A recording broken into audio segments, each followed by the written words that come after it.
പ്രിയ സുഹൃത്തുക്കളെ, ഇന്ന് LPSA ഇൻ്റർവ്യൂവിൽ പങ്കെടുക്കുന്നതിന് വേണ്ടിയിട്ട് തയ്യാറെടുക്കുന്ന പ്രിയ സുഹൃത്തുക്കൾക്ക് വേണ്ടിയിട്ട്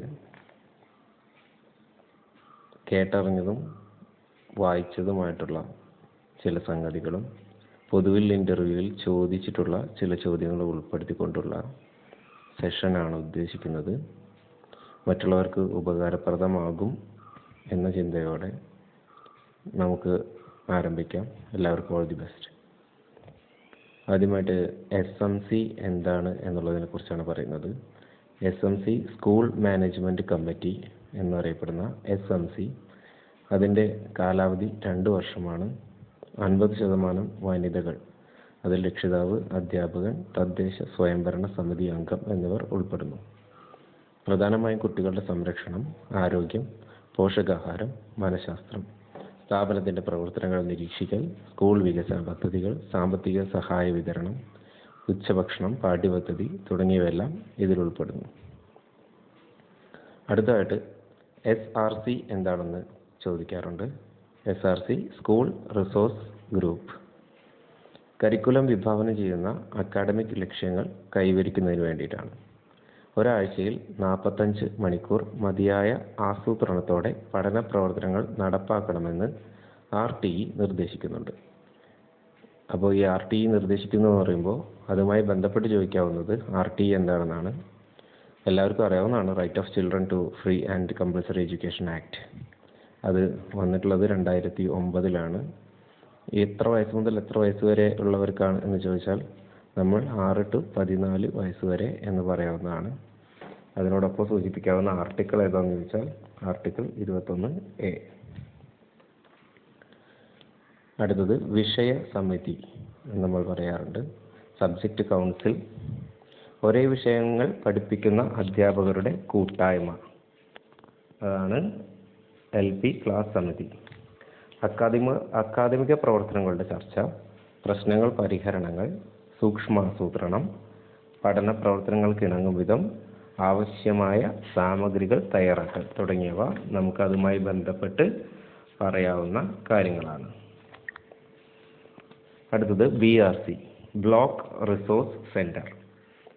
resource centre for teachers and schools in A block നമുക്ക് പറയാം. അതിൽ പ്രധാനമായിട്ടും പറയേണ്ടത് academic support, in service teacher training, organise competitions and activities four teachers and students, collect and distribute materials, monitor the implementation of educational progress, ഇതൊക്കെ പറയാം.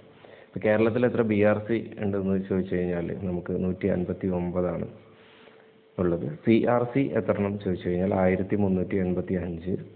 ഇനി number of schools ചോദിച്ചു കഴിഞ്ഞാൽ ഇപ്പോഴത്തെ കണക്കനുസരിച്ചിട്ട് 12426 എന്ന് നമുക്ക് പറയാം. അടുത്തത് മിഡ് ഡേ മീൽ പദ്ധതി, ഉച്ചഭക്ഷണം.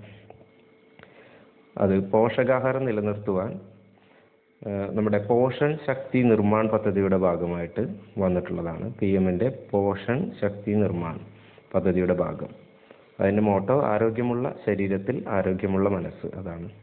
അത് 8ാം ക്ലാസ് വരെയാണ്, അപ് ടു 8th സ്റ്റാൻഡേർഡ്. പോഷക സമൃദ്ധവും സമീകൃതവുമായ ഭക്ഷണം നൽകുക എന്നുള്ളതാണ്.